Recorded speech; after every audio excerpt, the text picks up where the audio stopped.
Küll see Otepää on ikka üks ilus paik. Vaatad suvel, ilus, vaatad talvel, ikka ilus. Ja nagu sellest veel vähe oleks, seal on nii suvel kui ka talvel tegemist kuhjaga. Võistlused ja tantsupeod, rannarõõmud ja tubased sulistamised. Koos käivad nii spordirahvas kui laulurahvas. Au sees hoitakse nii ajalugu kui ka iidseid traditsioone. Seetõttu ei ole ka ime, et sealsel kamaral nii palju tublisid ettevõtjaid oma biznise püsti on pannud.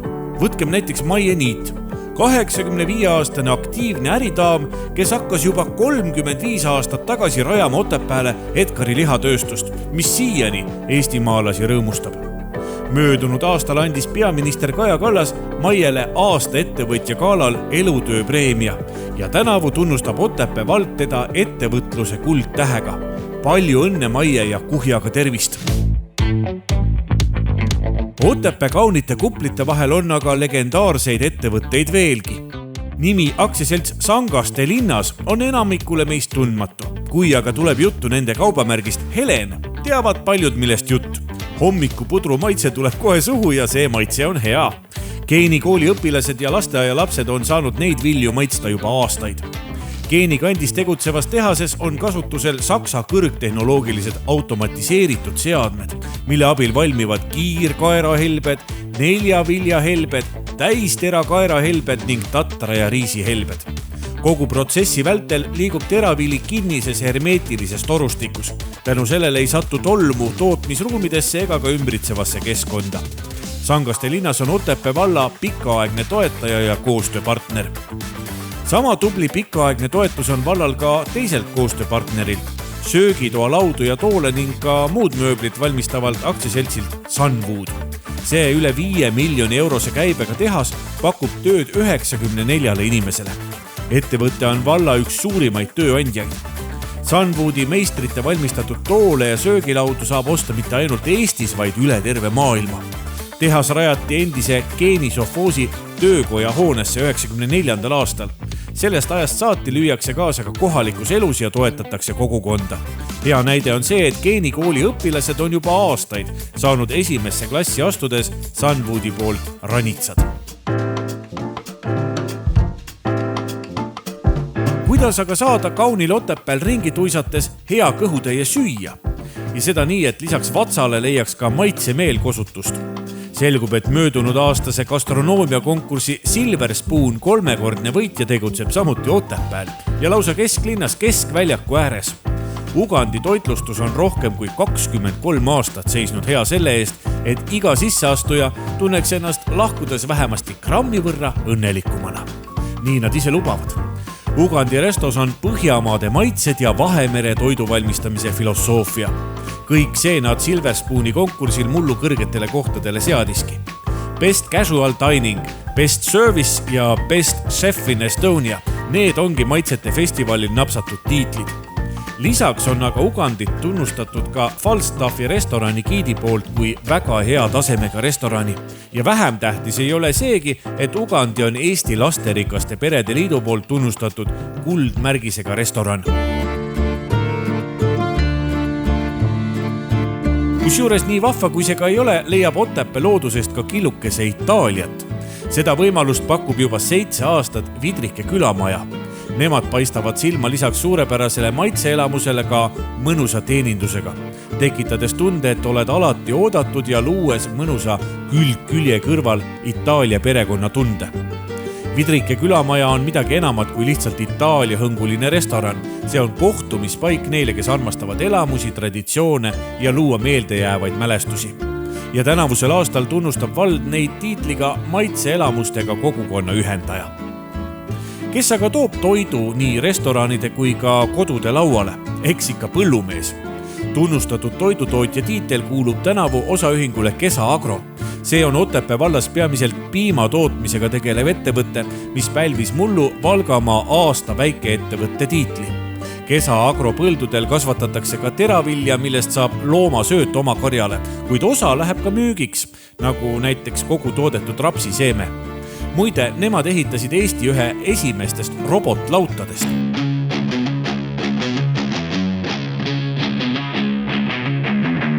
maitsete maailmast pöördume nüüd aga põnevasse tööstusmaailma. Kas teie teadsite, et Otepääl valmistatakse vineeri, mis leiab kasutust nii sõidu- ja veoautotööstuses kui ka suurte gaasitankerite ehitusel?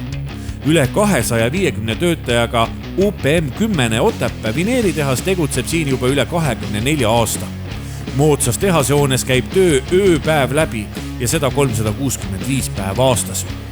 Vineeri valmistamiseks kasutatakse eestimaist kasepuitu, mis tuuakse kohale 100 kilomeetri raadiusest.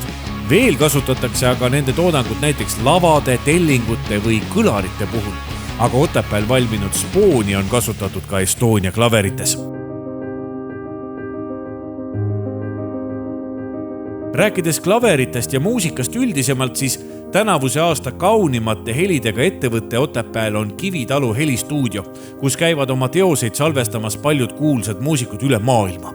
Räägitakse, et loojate looming edeneb kõige paremini just sellistes paikades, mis on eemal linnasärast ja kärast. Ärkad hommikul üles, sööd kohalike kanade munadest valmistatud omletti ja lähed stuudiosse salvestama.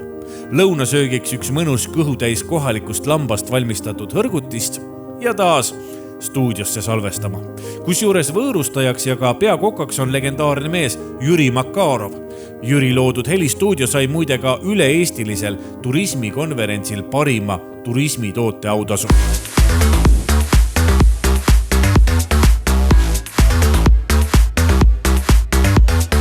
Need ööd, mil Pühajärve jaanipidu peetakse või siis Retropesti festival toimub, on aga mürtsu ja möllu täis.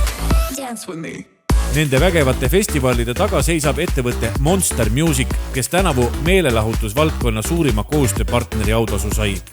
Pühajärve jaanipidu on juba aastaid toimunud suursündmus, mis kutsub Otepää kuplite vahele noort publikut üle Eestimaa. Ka vanemale generatsioonile mõeldud Retropest toob kokku nii Eestist kui ka mujalt maailmast retromuusika austajate hordid. Tänu neile 2 suurele muusikafestivalile on Otepää ja ka kogu Valgamaa maine kui suurepärane koht ürituste pidamiseks väga hea püsinud. Nii jätkata. Suuri rahvamasse liigutab aga ka kogu maailmas tuntust loonud sihtasutus Tehvandi spordikeskus.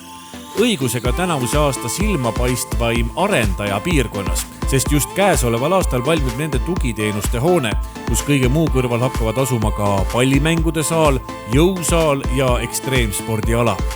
Tehvandi spordikeskus on aga tuntud ka oma suusaradade, hüppemäe, peatloni lasketiirude ja palju muu poolest.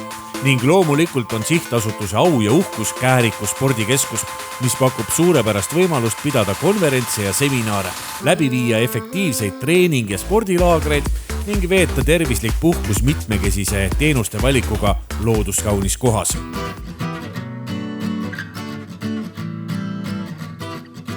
Ja viimasena midagi eriti eksklusiivset. Vähesed teavad, et Otepää kandis Järve talus valmistab Franz Seer koos oma perega käsitöövanne. Need on kvaliteetpuidust luksuslikud vannid, mida tellitakse igast maailma otsast. Toode on valmistatud valgest saare puidust ning on termiliselt töödeldud 215 kraadi juures. Vanne toodab ettevõtte KISS OÜ, mis on ka Eesti Mööblitootjate Liidu ja Kagu-Eesti puiduklastri liige. Tänavu Otepää vallalt saadud tunnustus kannab nime silmapaistvaima disainiga toodangut pakkuv ettevõte. Vot sellised põnevad ettevõtted ja inimesed tegutsevad talve pealinnas. Samas on see vaid väike läbilõige selle kogukonna tublidest ja aktiivsetest liikmetest.